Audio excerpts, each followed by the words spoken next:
Professor Bopkin of the University of Ghana Business School. Amaya Betia says, GoldBod kanwa ye buno $1.7 billion no. Or say ebro sa. Na wa justify ntia e kano ebro $1.7 billion. And I want to submit this morning that if you look at the entire value chain, the losses actually exceed the $1.7 billion. Because hold on, Prof. Bopkin. Yes. How do you arrive at that? Help me understand. Okay, so you want to look at the incentives mechanism that we put in place to make the intervention work. One was offering discounts, more or less. If you look at the spread between the Bank of Ghana rate and then the forex exchange rate, we did all of this to make it a bit more competitive. Beyond that, if you look at the price ultimately that we're paying for the gold, right, to the extent that, as the IMF also indicated, that the price at which we're buying gold became one of the highest in the region, possibly even encouraging other countries to smuggle their gold through our system because they could get higher price. Okay, so it's like a country faced with limited resources could afford to do all of this. No problem. That is not the only thing. The other thing to also bear in mind is that in order for all of this to work, we have to also abolish the 1.5% final withholding tax. So that is fiscal loss to us. Okay, so this is revenue that could have come to our revenue envelope, which could be available for building roads, schools, hospitals, and stuff like that. So we gave up so much in order to implement this. Then you want to look at our response from the beginning, whether we fully anticipated the value chain cost from beginning to the end, and then to understand whether we were in a position or whether we could do something about this much earlier than recognizing this much later and all the reforms that we are doing right now. So that said, we know that with GoldBod becoming more or less the face of the domestic gold purchase arrangement, there's been a significant increase in the crowding in of gold-related foreign exchange. That is good news. But if you look at the cost at which we are achieving this, it's quite high. And I believe that if we had looked at the design and look at the pricing mechanism objectively, transparently, and all of that, I believe that we could have minimized the cost. And that is some of those proposals are the things that they are implementing now as part of the exit strategy. In other words, taking Bank of Ghana out of it. And ninchechi mu no etwa so because say e bedu ba bia ya duru no na esi yi 1.5 yes 1.5 withholding tax bi ana eda gold purchase ne so no ye yi afri ho enti ye yi free ho a eno so ye a cost to the nation. Oka IMF for report na omo aka about revenue generation. And the Kufuado, the target was that the Ghana revenue generation call 18% of GDP. And the Kufuado to me 16%. Now just 2%. No, to me achieving 18%. And last year, a drop it do 11% from 16 to 11%. Tax to GDP ratio no. Now a coffin power. And now Ayeka say, sa 1.5% withholding tax na na was no ye year free ho again yes say the incentive e dey aka gold ne hoto ho ama gold ne bo na hwe sub region mu nyina na Ghana any gold bo den pa anas ye ne to gold aboden. So Professor Bopkin even saying say and suspect say for crash say smuggle gold e dey fi other neighboring countries e dey ba Ghana ba beton. Enti so calculate sa cost ni nyina abomu a ka abano ebro 1.7 billion Ghana dollars 22 billion Ghana cedis no ebro sa but enipa bi say yen kan anuntum because Ghana aboka na obi a menkoma ba nyina onipa ba ko a ne ho aye me wonwa papa bi a friend Dr. Steve Mantial no kwasem papa no ne ho aye wonwa pa kire se Kufuado ewa aban mu na ona ye piak for chairman na piak no madwuma omo ye from Public Interest Accountability Committee Chon call round aban say oye project oye say na makwa akohwe na mo de report aba na abehu no no maba aban say ode oye osika ekosi 6 unit classroom block baby omokoye no sika no ya this base but classroom no yensinwie na omode aba na prof Mantia nsem obekeka no achese Ghana egu ani say 6 unit classroom block sabe no na 6 unit ne bi akoso ay 200,000 Ghana cedis ese kan 2 billion ansemo apapai ebekeka no ene Dr. Steve Mantia say Samijamfi aboka abogana foka wakoton gold fasika bajisika Samijamfi aye fasika bajisika aboka 22 billion Ghana cedis 22 billion Ghana cedis no what the quantity die ni mu a say 220 billion and Samijamfi waboka Ghana foka Professor Dr. Steve Mantia say enya hwe na edicidi ahoden akosoro na eme nwa say onim di force ano na IMF report yo ho ne insam IMF raising nyina no otimi bu na nigu nyina so na okasa say street boy obi aso won sadwase bi a wo kasa sa kasa Professor Dr. Steve Mantia kan de eyen sadwase kasa enya academic ana academia obi ofi academia mu enya academic focus ano no eno de nsadwase focus Johnson amra biem na omeka bibi papa enfanche Ghana fo na Ghana fo ehu ensemo a ehumcha no pay ya bagibre na yajadaje na yakansimi and again anopa me de papers na babon say graphic e de abaka say FDI na ye foreign direct investment say omo ade omusika fiama no ne be hye nwumu mu Ghana ye se afie atwa mu yi akosoro $2.62 billion eti enkrofo a ede omusika fia buruchiri eba Ghana ha ebe ye adwuma no osese ni nyina $2.6 billion Samijamfi kwa abo Ghana ka $1.7 billion enti wote 6.7 no ote 1.7 no edifi 2.6 rima pato tifiru na say senaka half more than half ana Samijamfi kwa aboka and we are making nonsense of the foreign direct investment in about Ghana nina Sami ena ye ni agio bo say ye timianya foreign direct investment FDI 2.6 billion meanwhile Samijamfi kwa kola ketua asikonoma Sami odi dollar friends or true for Jamfi wabomodin monunko bogana ka $1.7 billion oka yes me enka ye beka ne yebeka na china opa onkoku afenyo markets sa kana wabone de yebeka wasema no pa wi adwumre ekusisa de yebechi nti anopai yebedi sa enkomo no ma yefa papers no enchiro ye wi a na medidwudwam ensoso ede atoa so aha eye movement in the morning on Movement TV midi ede kwaku dawuru Ghana fo nyina dawuru I am your movement man me no tena fisabri ekusise nondu ebebo nondu ba na betumi serebo na jimedi ahodo aka so na ede atoa so yakwa say the bonkrata ebe adwa so no pay no nsem ben na omo ekanti na me catch on na dani mu no o say FDI inflows jumped to $2.62 billion after 2 years decline tiene aban say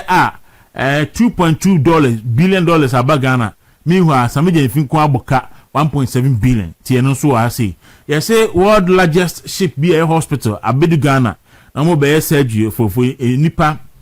free about 4,745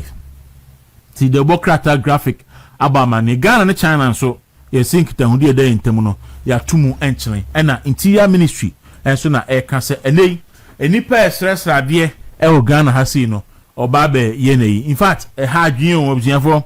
Ghana isi akwana bia begina bubedu bia no obi esra de na omunyina so nya Ghana fo omu fi other West African countries ne na ya begu Ghana ha sei ya yes radie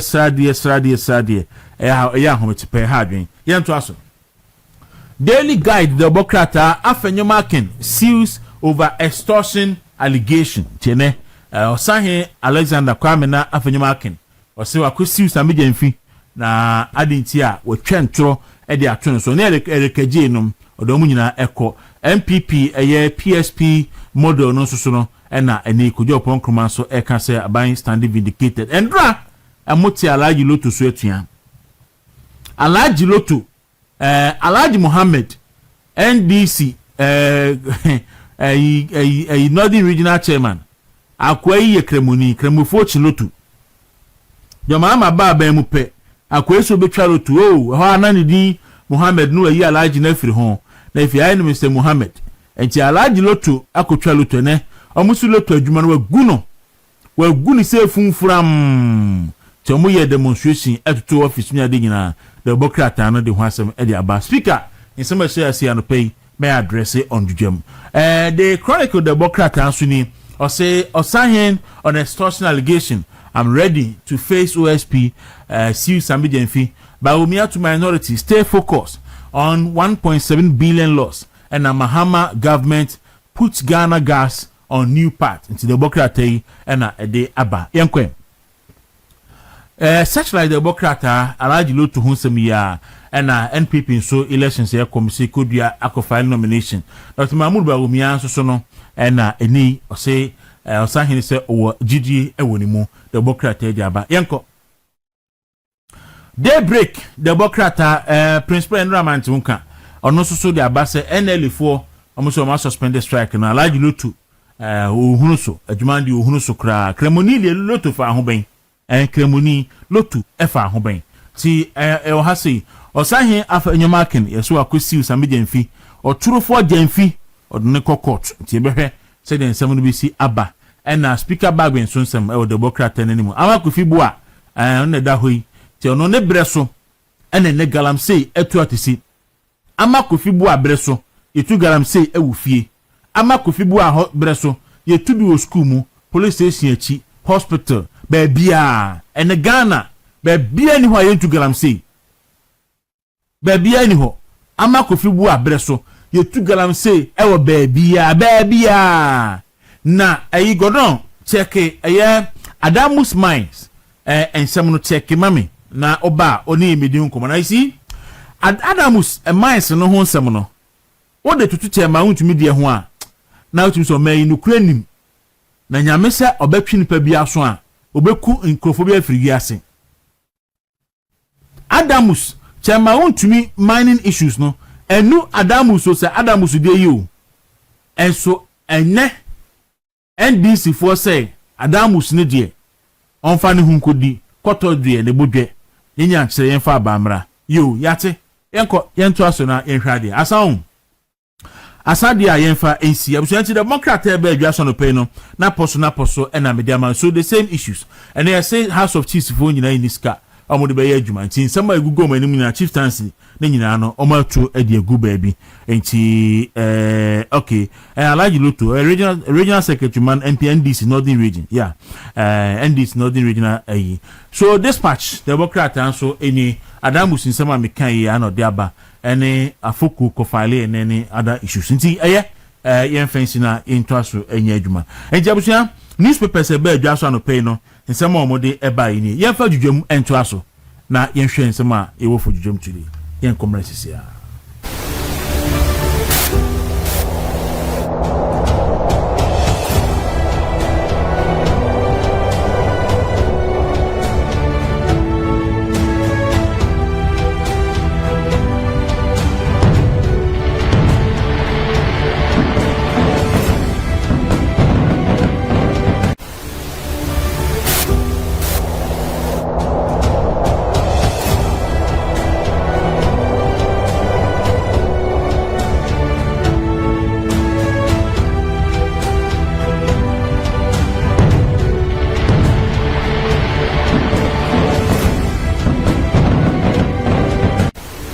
yenko na yenfa dwudwam enfa emrel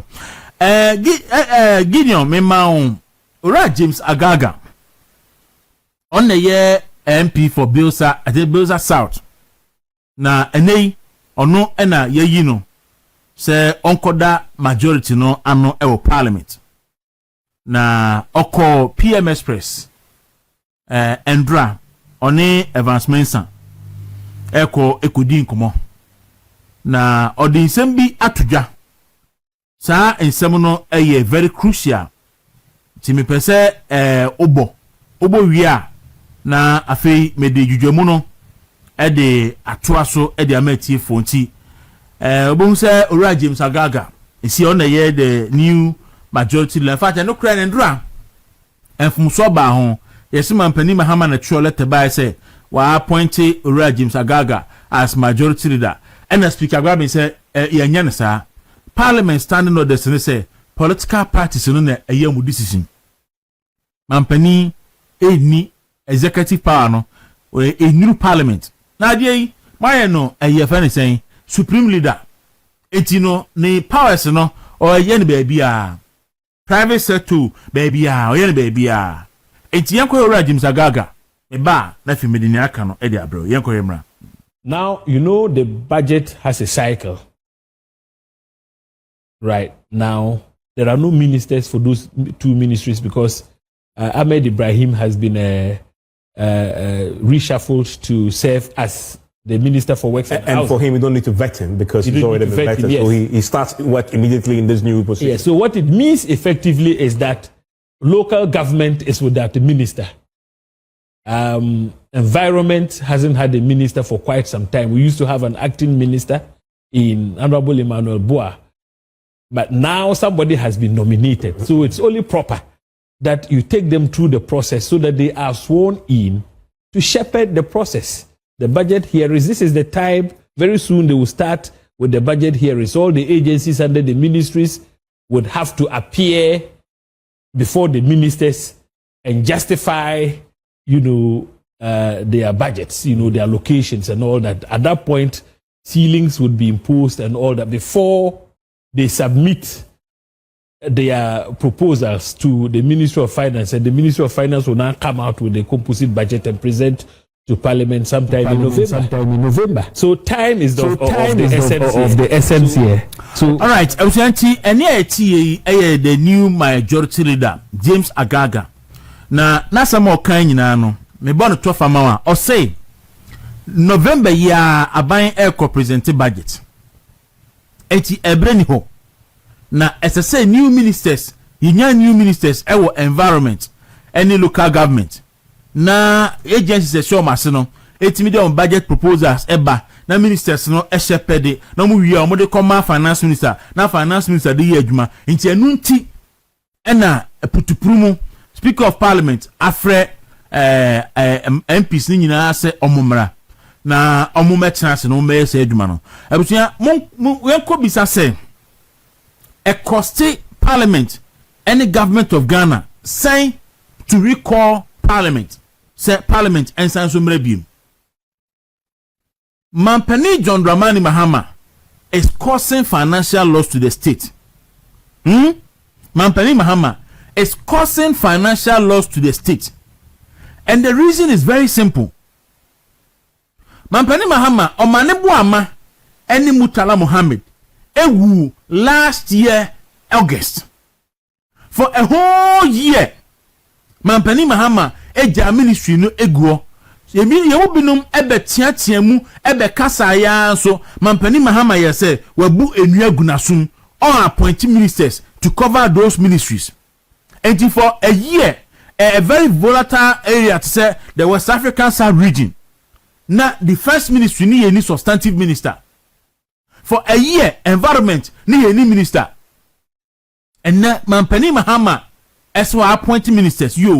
Ahmed Ibrahim there, or a minister that into whom he has to be converting. Tena or Kwakwe in Juma as minister for a year, so Modene Coin from Punodenicum. I must know West Housing. Na Gilbert J. And so ya vetting the non so Mubiako defense. Now Ababeka local very crucial ministry, say local government ministry. And the environment ministry baby as Senator Lawrence Econo. Afeina Mampani Mahama wada prekope asode hunu say as a see ministers on best shepherd the budget of those ministries. Enti parliament ekwa humujemu no.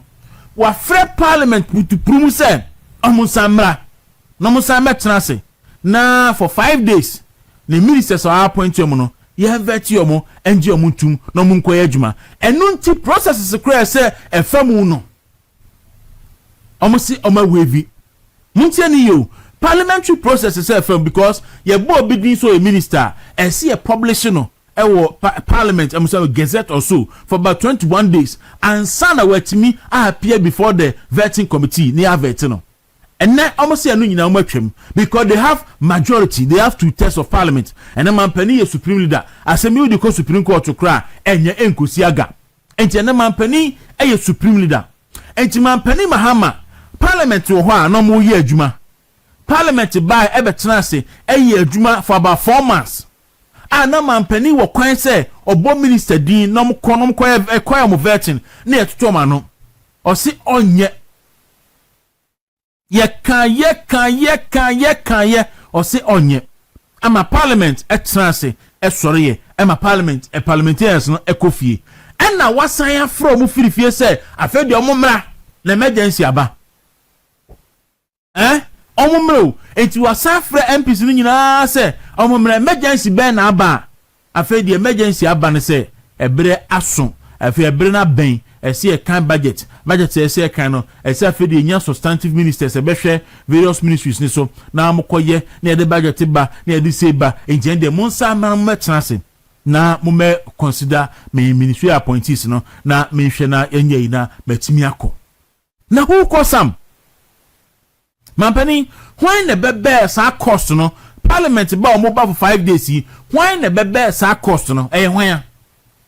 and who say na and parliament and me and trust in them na minority need bisa questions and the whole reason is that na MPs no amu say omo ntiase ni ntiase e recall omo so munfiri omo ahumudie mu no momra they omo ntiase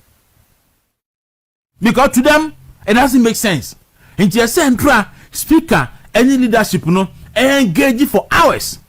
just to convince members of parliament ni ntiase e recall omo no mufiri fie eba na mo betrase na omo ye adwuma na nkom betimi aye no na wotwemienu bosumi atwa nkom betimi aye no adenti na aban na afa ma mo anye na aban na mo makofie na aban na san from so mo san mra Ghana eba beboka for the 1 week no saka eba beboyi no eye causing financial loss to the state unjustifiable. It doesn't make sense. Nyansa bi anim to me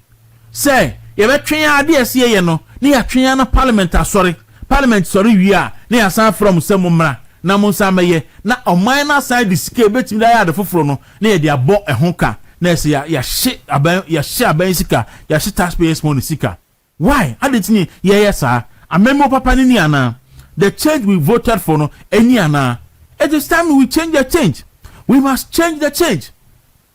because abana oba or promise research no enya research ni endra meti se menua panye kwabra wo bi ansa ebubu mafede wusu kwabra de na wusu a kwabra say nyansa ohun se o se empanifo na take it mami kan ni min quote no o se empanifo na take it that decision no o magimi decision by a o se onti ase se akufo ado asi market na market ni si ho na Ahmed Ibrahim ni NDC for say omu kobu market na good asi 24-hour economic market okwa wi na bi wo miare constituency okre udu abriwa stage we bi wo market wo ho da omabu market ni nyina agu se omu si 24-hour economic market okwa justice Yoni Kolendi Krom ni school a okomu school ya bu agu enen kora na stranded omu nyina bi dodo na certificate omu ntimi nko school enne banks nyina NDC for ebu banks gu se omu de be 24-hour economic market en kwabara se nyansa nim and indeed nyansa so nim ampa tendo afa na osu say we die omo kan ho asem because omo an kan ho asem a enye kwara de a se zuba no edi ye kumasefo ma afa de NDC for no kumasefo omo amoto ma NDC no omo so ne ma na omo bubu afa ndra omo esuma no dem na musu monsu